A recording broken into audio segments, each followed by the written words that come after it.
Yes, it's that time again. It's fucking Eurovision, a continent-wide contest where nations pit their best musical talent against each other. Well, that was the idea when it started anyway, but it's not exactly what it turned into. Now it's mostly novelty songs and power ballads and all that, but amongst all that bollocks lie some amazing songs. Here are my top 11. Number 11, Nana Mouskouri of Force de Prière.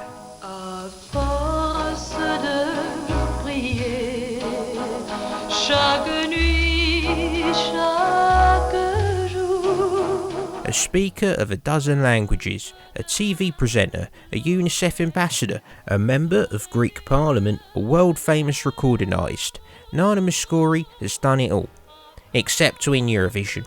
But in 1963, she came damn close. Well, no, she came 8th out of 13, but her song A Force de Prière was a banger.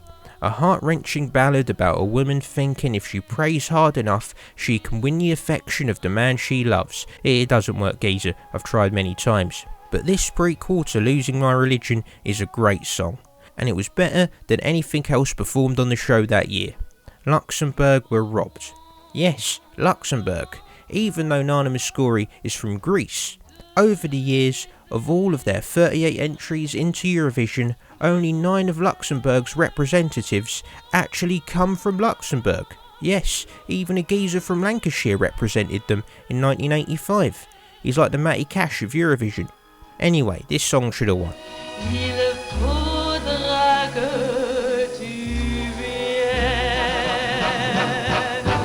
Number 10, Save All Your Kisses For Me. Now the time is moving on, and I really should be gone, but you keep me hanging on for one more smile. Having already achieved some success in Europe, Brotherhood of Man proved to be a great choice for the UK's 1976 Eurovision entry. Member Lee Sheridan originally wrote the song and brought it into the studio the next morning. It was worked on by fellow member Martin Lee and manager/producer Tom Hiller. A song about longing for your partner is revealed to be about the singer's child at the end of the song. Not in an incesty way, in an innocent way. But I'll soon be back for more. Number 9, Genghis Khan by Genghis Khan. Und einer nicht voran, wir folgten alle blind. Genghis Khan. Ralph Siegel is truly one of the most prolific writers in Eurovision history, as he wrote 24 songs for the competition over the years. Over these 24 songs, he's written about all sorts of stuff. He's written about love, penguins, Facebook, all kinds of bollocks. But on his second attempt, he wrote a song about the world-famous warlord, Genghis Khan. He seems like an alright bloke. This was around the time fellow German band Boney M had a massive hit with the song Rasputin. So Ralph got a few geezers together, some ill-fitting clothes, and spent about 5 minutes on the choreography and penned a banger about the Mongol warlord. He co-wrote the song with songwriting partner Bernd Muniger. The lyrics are playful and the music is insanely good. How can you not dance to this? You don't even need me to tell you that this song was big in Japan. I mean, this song just makes me want to go running down the aisle at the Tokyo Dome and into a ring filled with explosive barbed wire.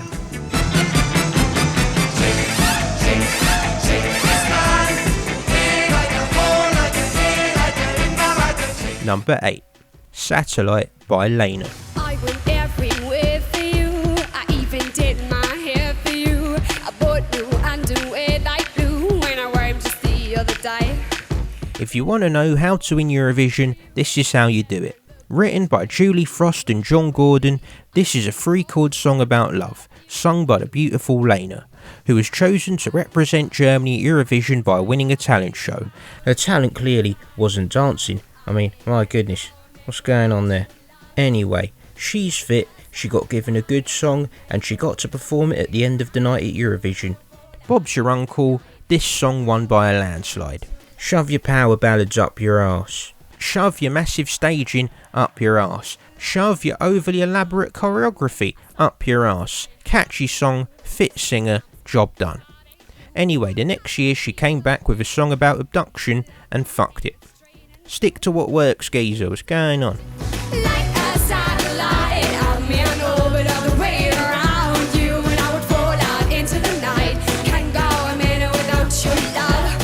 Number 7. Gina G, Ooh Ah, Just a Little Bit. You're my love, you're my sweetest thing. Don't shy away, don't shy away.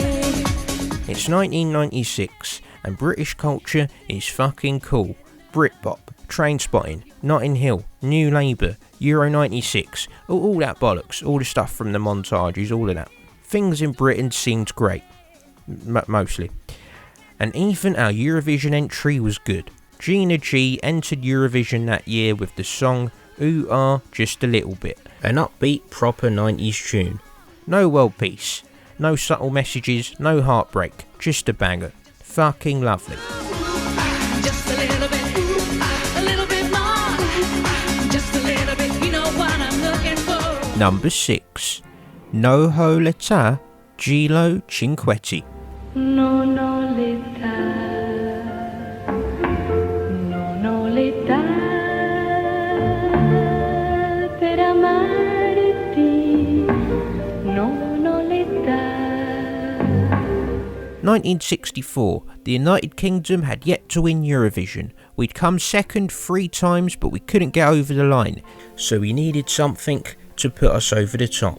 So let's get the geezer who just sang the Bond song, Matt Monro. He's got a lot of exposure, he's on top of his game. I wonder what Italy are going to enter. Ah, for fuck's sake. Italy entered the banger No Ho Leta, which I'm definitely mispronouncing. It was sung by Gilo Cinquetti. She was 17 at the time, making her the youngest Eurovision winner at that point.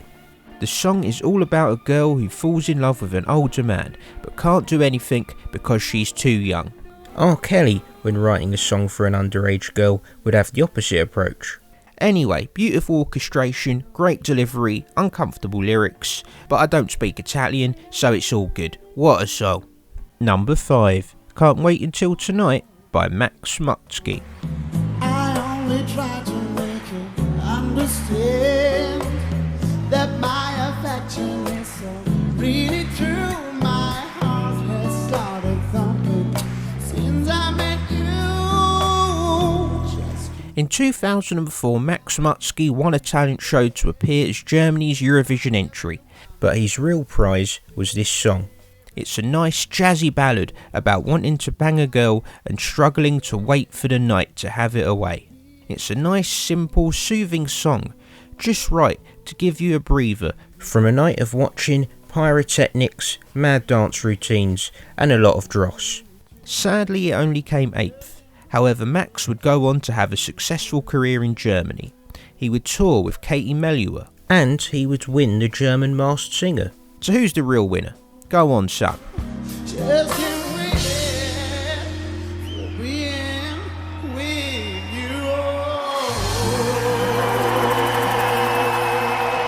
you. Number 4. Dancing Lasher by Verka Serduchka. It's 2007 and me and my old Ma are watching Eurovision, and it's not amazing. You know, my attention is drifting. Then this song comes on. I paused the PSP and I fell out of my chair.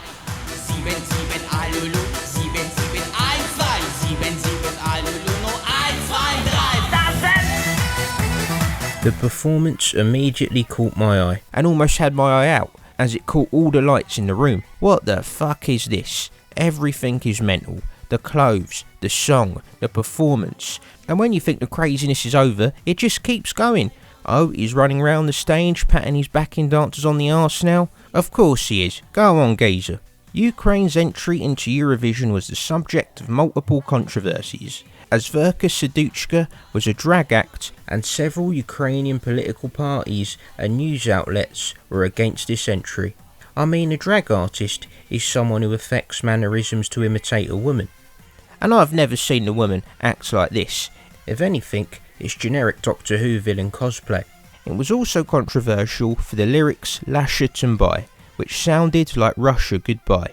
Is this what started the whole conflict? It just came from a misunderstanding. Come on, like and share this video, we can get this all cleared up.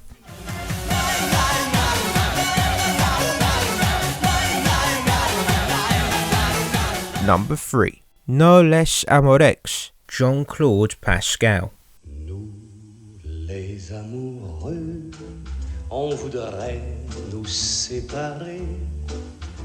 On voudrait nous empêcher d'être heureux.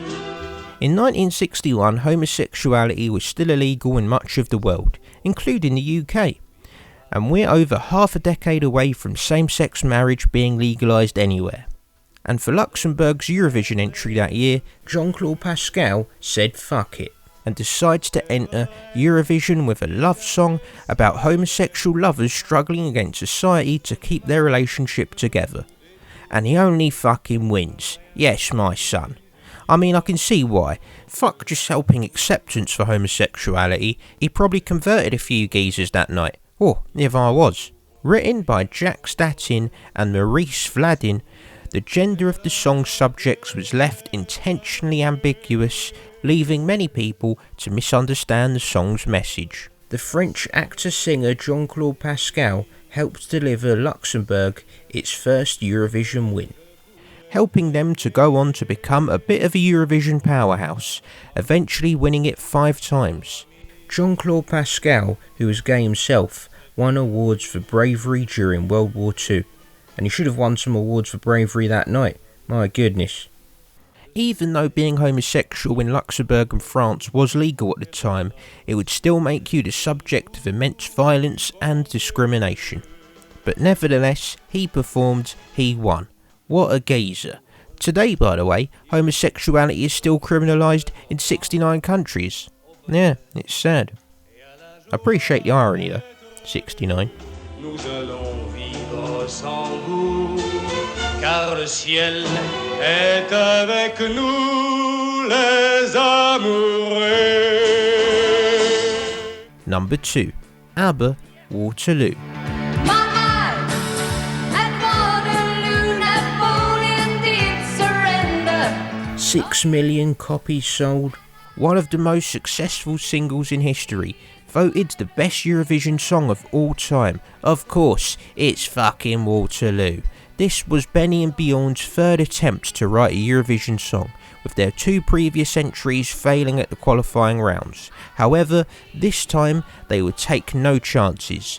The year before, rules changed that meant acts didn't have to sing in their country's native language. So where's it held? England. Lovely, let's sing in English. Let's sing about one of England's most famous victories. And we'll somehow make it a poppy love song too. Dress the conductor up as Napoleon, put on some trendy glam rock clothes, and we've got a winner. What a song. And these geezers went on to become one of the biggest groups of all time, touring the world, selling millions, and even becoming holograms before their brown bread. Waterloo, couldn't escape if I wanted to. Waterloo, knowing my fate is to be with you. Waterloo, finally facing my Waterloo. Nel Blue del Pinto de Blue, otherwise known as Volare. Volare, oh, oh. This song was written by Franco Migliacchi and the song singer Domenico Magundo, and it's absolutely epic. This song would win the 1958 Sanremo Music Festival and be entered as Italy's entry into Eurovision that year. And Domenico's performance would popularise the tradition of singers opening their arms when belting out a tune, apparently. So yeah, that's interesting.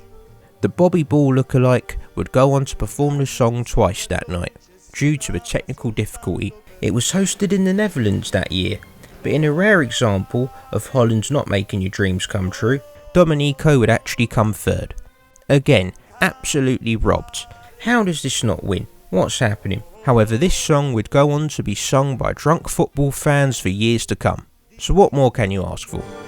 La tua voce è una musica dolce che suona per me. Volare, oh, oh, cantare, oh, oh, oh, nel blu degli occhi tuoi blu, felice di stare qua giù.